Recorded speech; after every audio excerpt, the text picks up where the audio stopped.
Hello everyone, कैसे हैं आप सब लोग। आई होप आप सब बहुत अच्छे होंगे और आपकी पढ़ाई बहुत अच्छी चल रही होगी। तो आज हम करेंगे अपना लेक्चर नंबर 3 क्लास 8 के चैप्टर नंबर 1 रेशनल नंबर्स का। इस लेक्चर के अंदर हम एक्सरसाइज 1.1 के क्वेश्चन नंबर 6 से लेकर क्वेश्चन नंबर 11 तक के क्वेश्चंस को डिस्कस करेंगे और उन्हें सीखेंगे। आई होप आपने मेरी पहले की वीडियोस देख ली होगी इस चैप्टर की। अगर नहीं देखी तो नीचे डिस्क्रिप्शन में प्लेलिस्ट का लिंक होगा, तो आप वहाँ से पहले की वीडियोस को देख सकते हैं। तो चलिए स्टार्ट करते हैं।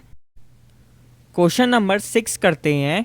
मल्टीप्लाई 6 अपॉन में 13 by the reciprocal of -7 upon में 16। ठीक है, तो बहुत ही सिंपल क्वेश्चन है ये।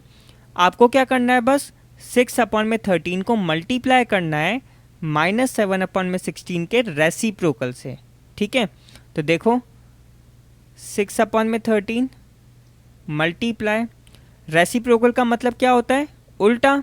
तो आपको क्या करना है, -7 अपॉन में 16 को उल्टा कर देना है। उल्टा होने के बाद ये क्या हो जाएगा, 16 अपॉन में -7। ठीक है, अब आप इसको मल्टीप्लाई कर दो। 6 की मल्टीप्लाई 16 से करोगे तो क्या आएगा, 96। ठीक है, 13 की मल्टीप्लाई 7 से करोगे तो क्या आएगा, 13 7 ज़ा 91। ठीक है, उसके बाद यहाँ पर माइनस का साइन है तो ये हो जाएगा माइनस का नंबर, माइनस का 96 अपॉन में 91। ये आपका आंसर आएगा जब आप 6 अपॉन में 13 को मल्टीप्लाई करोगे -7 अपॉन में 16 के रेसिप्रोकल से। ठीक है, तो अब करते हैं हम अगला क्वेश्चन। क्वेश्चन नंबर 7 करते हैं। Tell what property allows you to compute 1 upon में 3 मल्टीप्लाई 6 मल्टीप्लाई 4 अपॉन में 3 एज 1 अपॉन में 3 मल्टीप्लाई 6 मल्टीप्लाई 4 अपॉन में 3। तो इस क्वेश्चन में आपको क्या बताना है, इस क्वेश्चन में आपको प्रॉपर्टी बतानी है। देखो यहाँ पर ये कुछ नंबर्स दे रखे हैं आपको। यहाँ पर हमें क्या दिख रहा है कि 6 4 अपॉन में 3 से मल्टीप्लाई कर रहा है और इसके बाहर लगा हुआ है ब्रैकेट।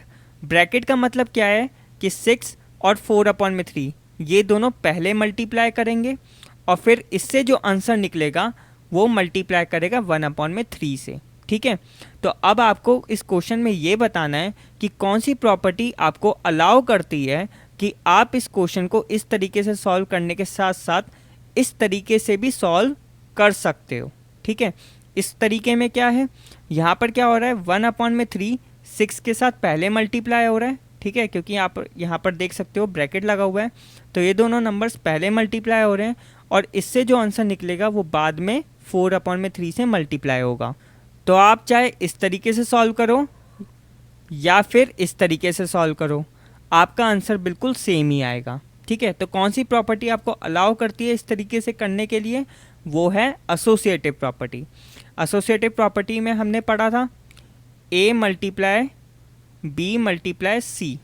ठीक है, चाहे आप इस तरीके से करो या फिर a मल्टीप्लाई b पहले कर लो बाद में c से मल्टीप्लाई कर लो, इस तरीके से करो, आपका आंसर बिल्कुल सेम ही आएगा। तो इसके अंदर हमारी लगी है एसोसिएटिव प्रॉपर्टी। ठीक है ना, एसोसिएटिव प्रॉपर्टी। अब करते हैं अगला क्वेश्चन। क्वेश्चन नंबर 8 करते हैं। इज 8 अपॉन में 9 the multiplicative inverse of -1 1 upon में 8, वाई और वाई नॉट। तो इस क्वेश्चन में आपसे क्या पूछ रहा है कि क्या 8 अपॉन में 9 मल्टीप्लिकेटिव इनवर्स है -1 1 अपॉन में 8 का। ठीक है, ये आपको बताना है कि ये मल्टीप्लिकेटिव इनवर्स है कि नहीं। अगर ये मल्टीप्लिकेटिव इनवर्स है तो क्यों है, आपको रीज़न देना है। और अगर ये मल्टीप्लिकेटिव इनवर्स नहीं है तो क्यों नहीं है, इसका भी आपको रीज़न देना है। ठीक है, तो मल्टीप्लिकेटिव इनवर्स में हमने एक प्रॉपर्टी पढ़ी है कि अगर हम एक रेशनल नंबर को और उसके मल्टीप्लिकेटिव इनवर्स को मल्टीप्लाई करें तो हमारा आंसर क्या आता है, 1 के इक्वल आता है। ठीक है ना, ये प्रॉपर्टी हमने पढ़ रखी है, इंट्रोडक्शन वाली वीडियो में हमने अच्छे से इसको पढ़ा है। अगर आपको ये प्रॉपर्टी के बारे में नहीं पता तो आप इंट्रोडक्शन वाली वीडियो को देख सकते हो। ठीक है, अगर आप एक रेशनल नंबर और उसके मल्टीप्लिकेटिव इन्वर्स को मल्टीप्लाई करोगे तो आंसर क्या आना चाहिए, 1 के इक्वल आना चाहिए। ठीक है। तो यही प्रॉपर्टी का यूज़ करके हम चेक करेंगे कि क्या 8/9 मल्टीप्लिकेटिव इन्वर्स है कि नहीं। तो क्या करेंगे हम, सबसे पहले 8/9 को मल्टीप्लाई करेंगे -1 1/8 से, ठीक है। ये मिक्स्ड फ्रैक्शन में है तो पहले इसको सॉल्व करेंगे। 8/9 मल्टीप्लाई 8 1 ज़ा 8, 8 + 1 9 होता है, तो ये कितना आ जाएगा -9/8, ठीक है। अब आप इसको कट कर सकते हो, 9 1 ज़ा 9 होता है, 8 1 ज़ा 8 होता है, ठीक है। यहाँ पर क्या बचा 1, यहाँ पर क्या बचा -1, ठीक है।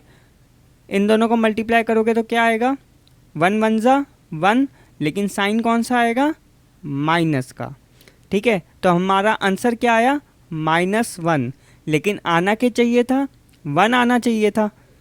तो क्योंकि हमारा प्रोडक्ट 1 के इक्वल नहीं आया, इसका मतलब क्या हुआ कि 8/9 मल्टीप्लिकेटिव इन्वर्स नहीं है -1 1/8 का, ठीक है।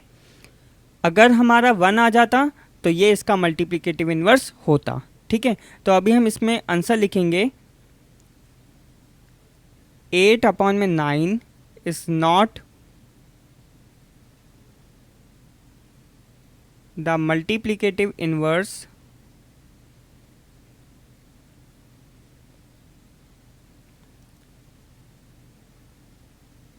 ऑफ -1 1/8, ठीक है। 8/9 -1 1/8 का मल्टीप्लिकेटिव इन्वर्स नहीं है। क्यों नहीं है उसका रीज़न लिखेंगे, because the product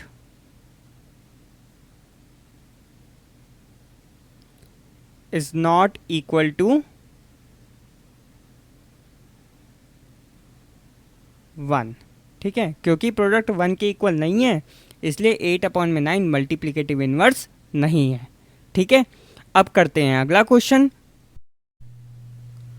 question number 9 करते हैं, is 0.3 the multiplicative inverse of 3 1/3, why और वाई नॉट।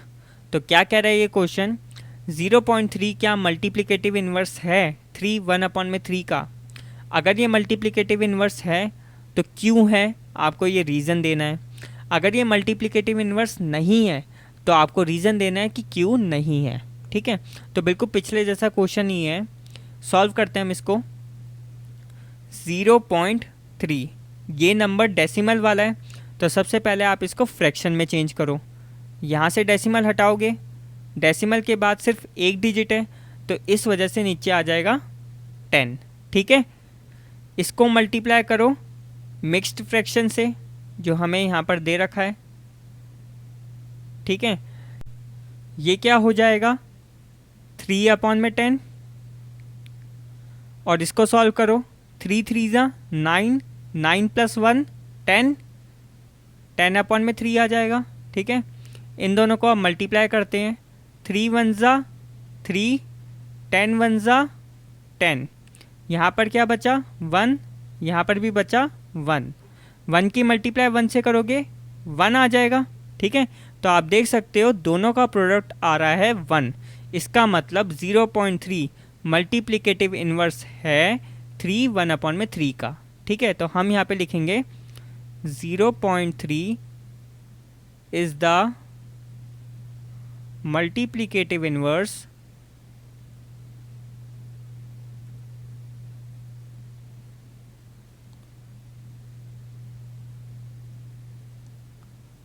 ऑफ 3 1/3, ठीक है।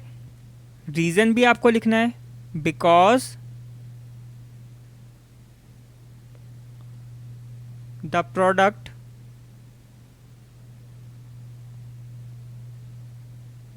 इज इक्वल टू 1, ठीक है। क्योंकि प्रोडक्ट 1 के इक्वल आ रहा है, इस वजह से 0.3 3 1/3 का मल्टीप्लिकेटिव इन्वर्स है, ठीक है। अब करते हैं अगला क्वेश्चन। क्वेश्चन नंबर 10 करते हैं। राइट फर्स्ट पार्ट है the rational number that does not have a reciprocal. हमें कोई ऐसा रेशनल नंबर लिखना है जिसका कोई रेसिप्रोकल नहीं हो सकता। तो इसका आंसर क्या आएगा? 0। ठीक है, 0 कैसे आएगा? देखो, हम सब जानते हैं कि 0 एक रैशनल नंबर है, ठीक है ना। आप 0 को किस तरीके से लिख सकते हो? 0 को 0/1 लिख सकते हो, तो ये एक रेशनल नंबर हो गया, ठीक है। लेकिन अगर मैं इसका रेसिप्रोकल करूं तो इसका रेसिप्रोकल क्या होगा? 1/0, ठीक है। और आप जानते हो कि किसी भी नंबर के नीचे अगर 0 आ जाए तो वो नंबर हो जाता है हमारा नॉट डिफाइंड, ठीक है। इंट्रोडक्शन वाली वीडियो में मैंने आपको बताया था, ऐसे नंबर्स को हम कहते हैं नॉट डिफाइंड। और ये नंबर्स हमारे रेशनल नंबर्स भी नहीं होते, ठीक है। तो 0 तो एक रेशनल नंबर है, लेकिन अगर आप इसको रेसिप्रोकल कर दोगे तो फिर वो रेशनल नंबर नहीं रहेगा, ठीक है। तो इसका आंसर आएगा 0, क्योंकि 0 का कोई रेसिप्रोकल नहीं हो सकता। उसके बाद सेकंड पार्ट है the rational numbers that are equal to their reciprocals. हमें ऐसे रेशनल नंबर्स बताने हैं जो कि अपने रेसिप्रोकल्स के इक्वल हों, ठीक है।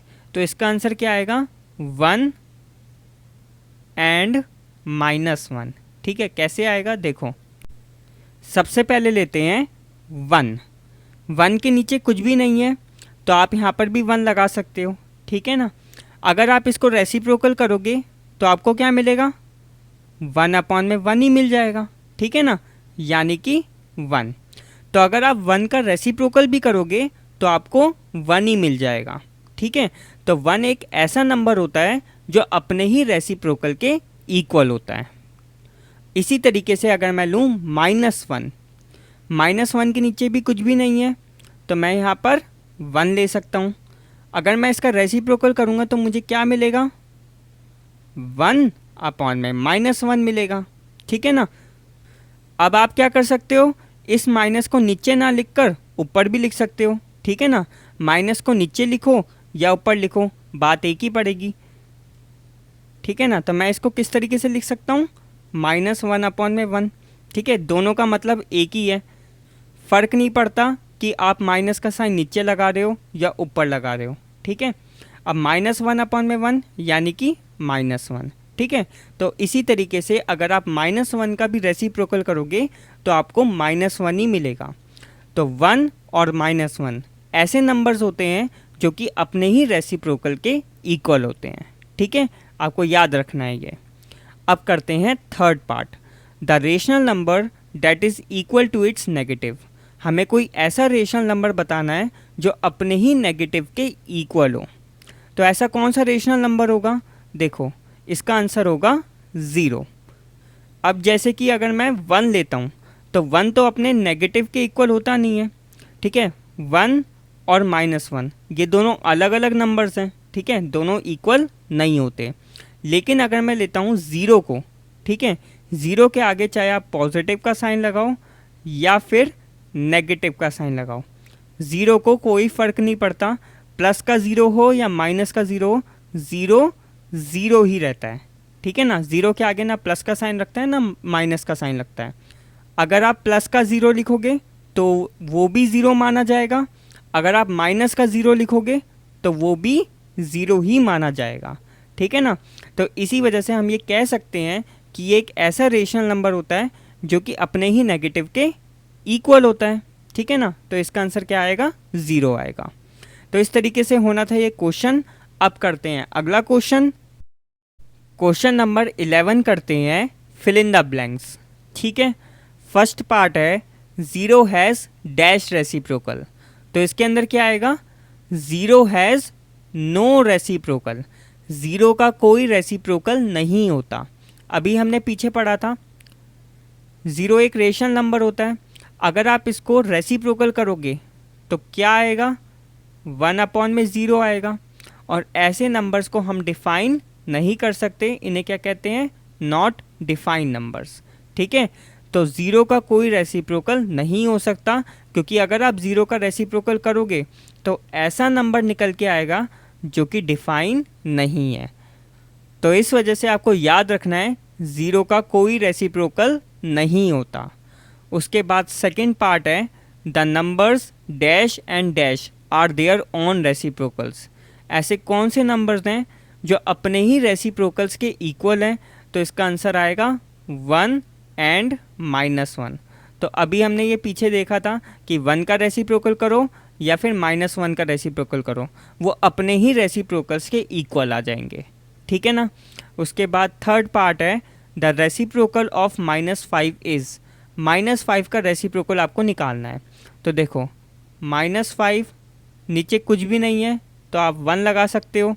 अगर आप इसका रेसिप्रोकल करोगे तो क्या आएगा? 1 अपॉन में -5, ठीक है। तो यहाँ पर मैं क्या लिखूँगा?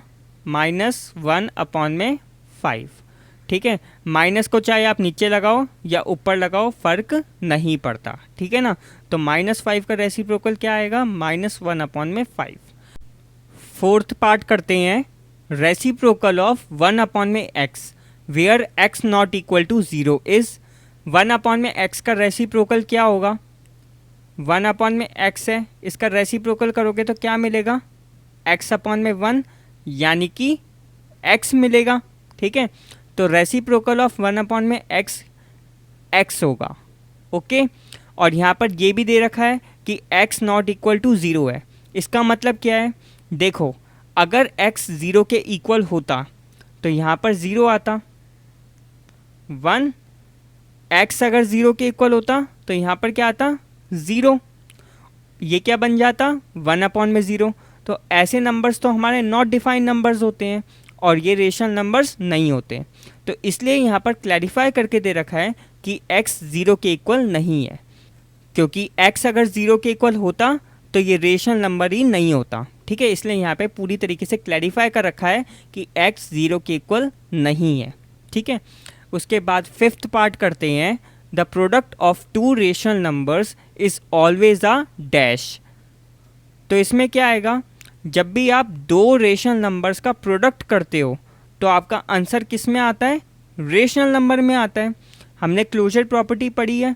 क्लोजर प्रॉपर्टी हमें क्या बताती है कि जब भी हम एक दो रेशनल नंबर्स का मल्टीप्लिकेशन करेंगे तो आपका आंसर रेशनल नंबर में ही आएगा, ठीक है ना।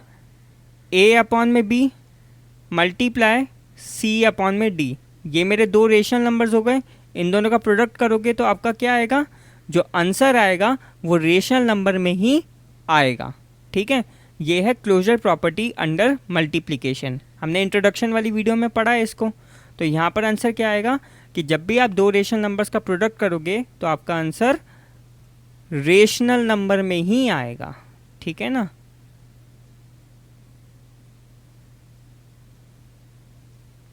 उसके बाद सिक्स्थ पार्ट है the reciprocal of a positive rational number is.